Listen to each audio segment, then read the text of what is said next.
Shalom, puji Tuhan. Kita kembali dalam renungan firman Tuhan pada saat ini. Dan saya harap agar semua dimanapun Bapak Ibu Saudara sekalian yang mengikuti renungan ini, agar benar-benar menghayatinya dengan baik, agar kita memperoleh berkat dari dalamnya. Renungan kita saat ini dengan tema peristiwa di balik dari kematian. Kita tunduk kepala sebentar, kita berdoa.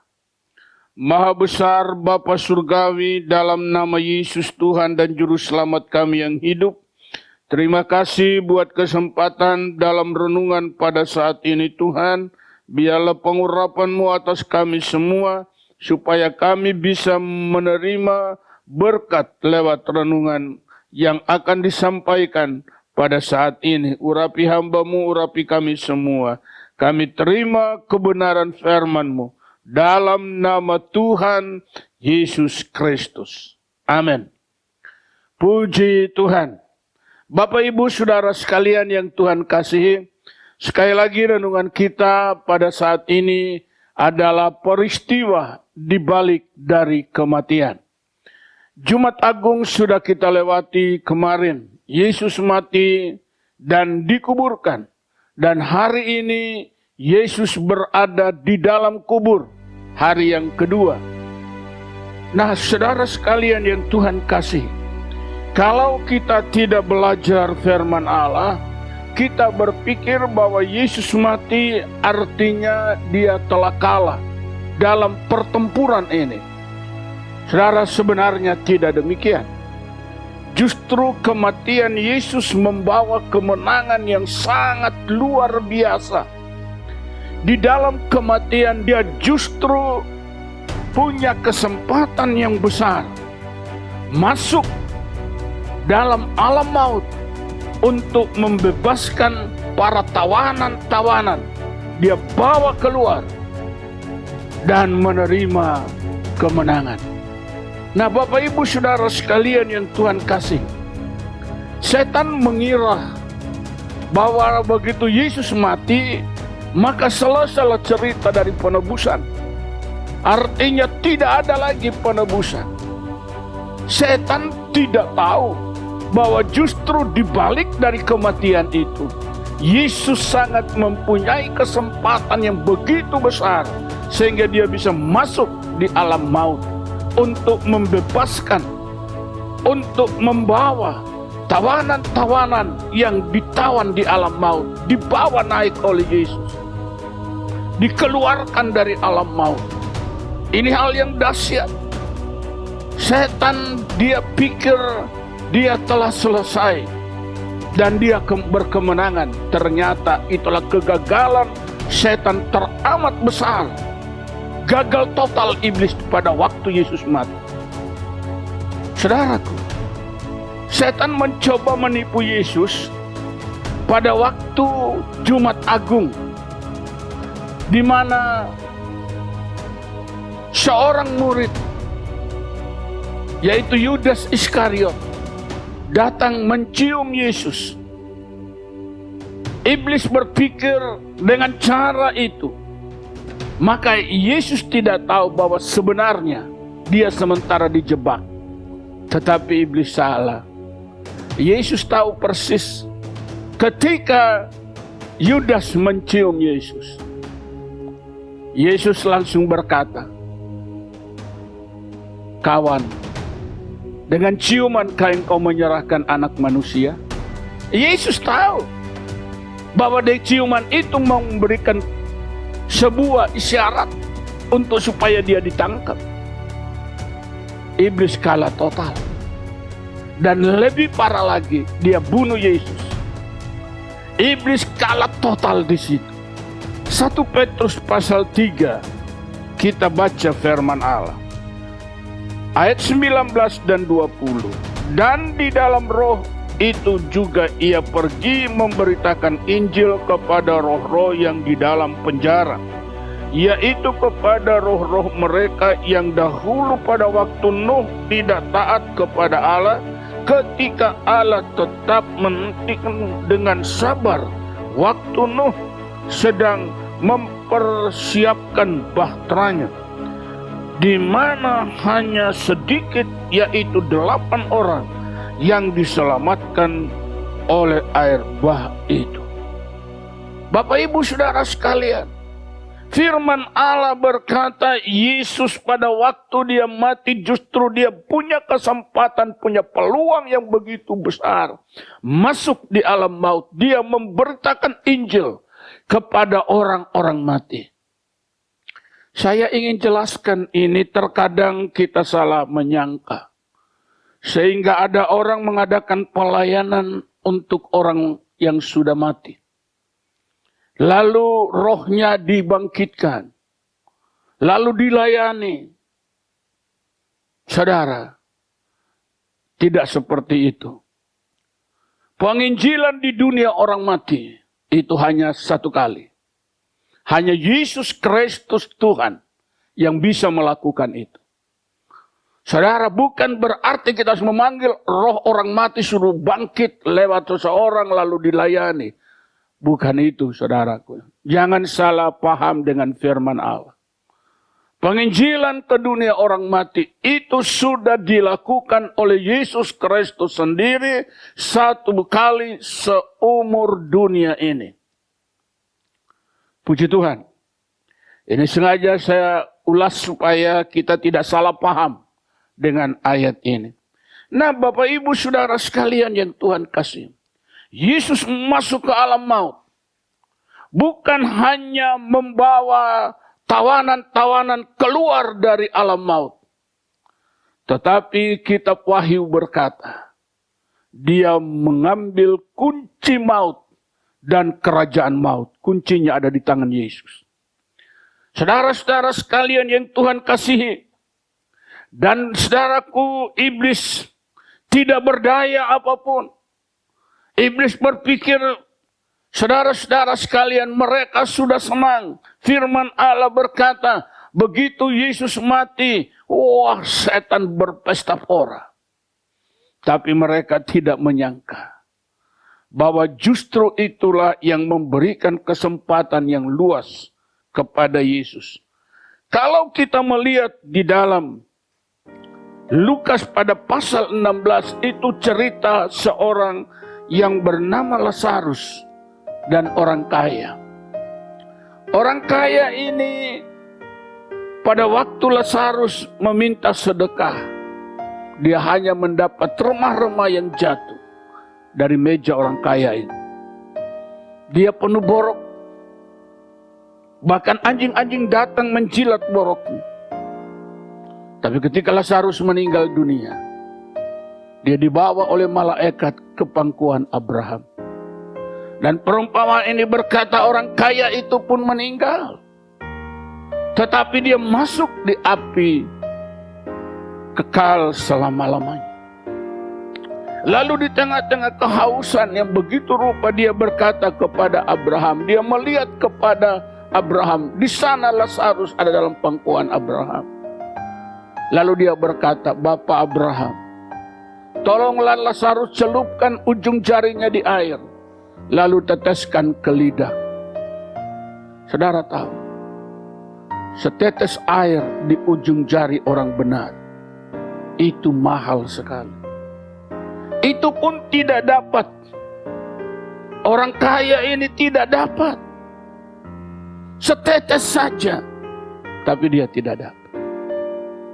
Bapak Ibu Saudara sekalian, lalu dia mengusulkan kepada Bapak Abraham, tolonglah supaya Lazarus kembali ke dunia untuk memberitahu, karena aku masih ada saudara-saudara di sana, supaya mereka jangan masuk ke tempat ini.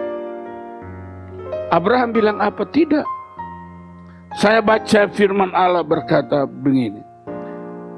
Orang kaya itu berkata, sebab masih ada 5 orang saudaraku, supaya ia memperingati mereka dengan sungguh-sungguh agar mereka jangan masuk ke dalam tempat penderitaan ini.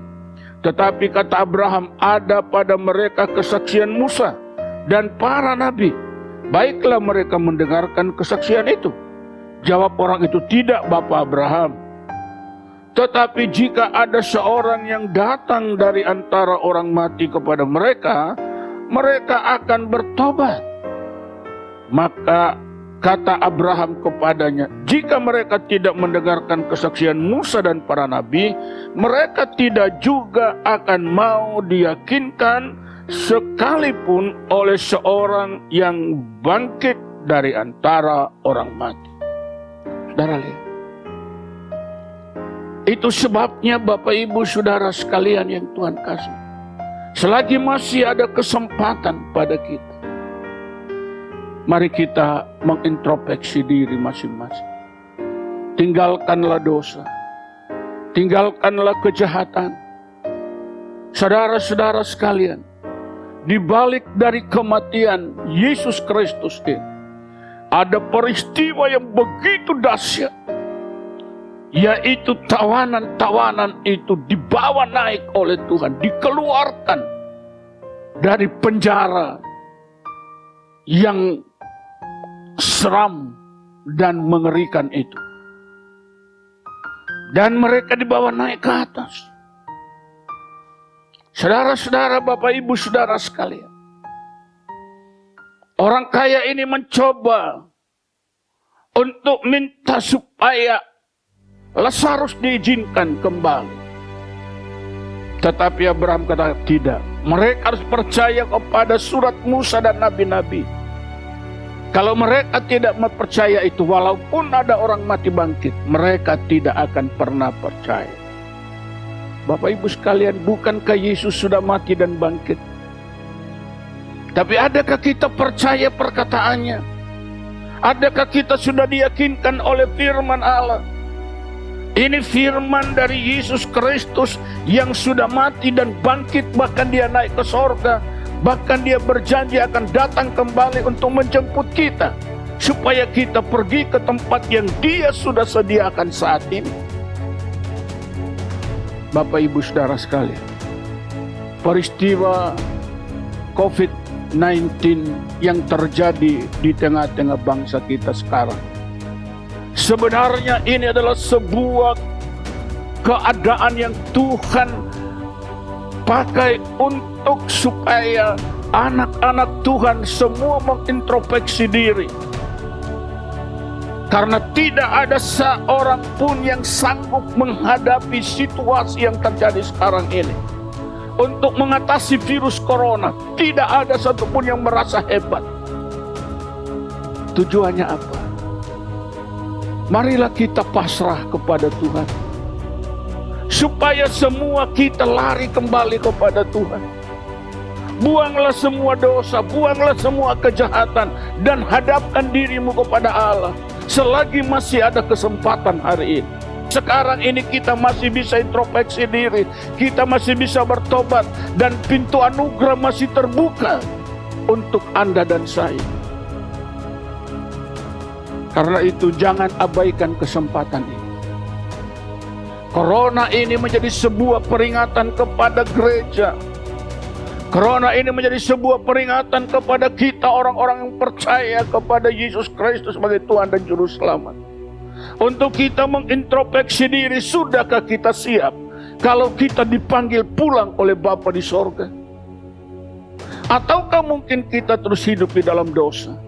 Dan akhirnya seperti orang kaya ini masuk di api neraka kekal seram selama-lamanya.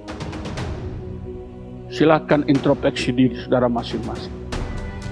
Dan sekali lagi himbauan saya, mari selagi masih ada kesempatan yang Tuhan berikan kepada kita, mari kita introspeksi diri, bertobat, datang kembali kepada Tuhan, tinggalkan semua kejahatan itu, karena dosa akan membawa kita kepada kematian yang kekal. Dan percayalah kepada firman Allah. Firman ini bercerita tentang Yesus yang lahir, Yesus yang mati, Yesus yang bangkit, Yesus yang terangkat naik ke sorga, dan Yesus akan datang kembali sebagai Raja di atas segala raja untuk membawa kita dalam kemuliaannya yang besar. Terpujilah Bapa, Anak, dan Roh Kudus. Dalam nama Yesus. Amin. Puji Tuhan Bapak Ibu Saudara sekalian. Renungan singkat kita sampai di sini. Saya ajak kita berdoa sebentar. Bapa, terima kasih buat firman-Mu pada pagi hari ini. Biarlah kasih setia-Mu terus menyertai dan memimpin kami. Ajar kami untuk menyadari segala kesalahan dan kekurangan, semua kejahatan yang kami lakukan sebagai pemberontakan akan kebenaran. Ampunilah kami ya Tuhan. Dan lewat peristiwa ini Tuhan, di mana virus corona melanda bangsa kami, ini adalah menjadi sebuah peringatan agar gereja mengintrospeksi diri dan menjauhi kejahatan, lalu hidup dalam kebenaran, agar saatnya tiba di mana kami akan kembali kepada Bapa, kami masuk dalam kemuliaan yang besar. Bapa, terima kasih. Terpujilah Engkau kekal selama-lamanya. Tidak putus-putusnya kami berdoa untuk bangsa kami. Kami serahkan kepada Tuhan. Tuhan tolong agar bangsa ini keluar dari keadaan yang sulit ini. Kami berdoa Tuhan untuk semua korban-korban corona yang saat ini dalam keadaan sakit ya Tuhan. Kami minta kuasa mujizat Allah turun atas mereka. Sembuhkan semua orang yang sakit terkena virus corona. Kami minta kuasa mujizat Allah menjamah dan membebaskan mereka, menyembuhkan mereka sekalian. Dalam nama Tuhan Yesus Kristus, kuasa mujizat menyembuhkan semua orang sakit yang saat ini, baik ada yang diisolasi, baik ada yang sudah dalam kondisi yang parah. Kami percaya mujizat Allah sanggup menyembuhkan semua mereka.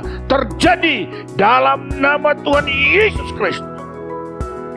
Kuasa-Mu bebaskan umat-Mu ya Tuhan. Jamah semua orang sakit, bebaskan dan sembuhkan mereka. Terjadi dalam nama Yesus. Pemerintah kami serahkan kepadamu dalam lindungan dan pemeliharaan. Para tim medis, para semua relawan yang terlibat di dalam peristiwa sekarang, biarlah semua ya Tuhan, kami dijaga, dilindungi oleh Tuhan. Karena hanya Tuhanlah menjadi sumber harapan dari setiap kami. Dalam nama Yesus kami berdoa dan menyerahkan bangsa ini kepada Tuhan. Dalam nama Yesus, haleluya. Amin. Tuhan Yesus memberkati.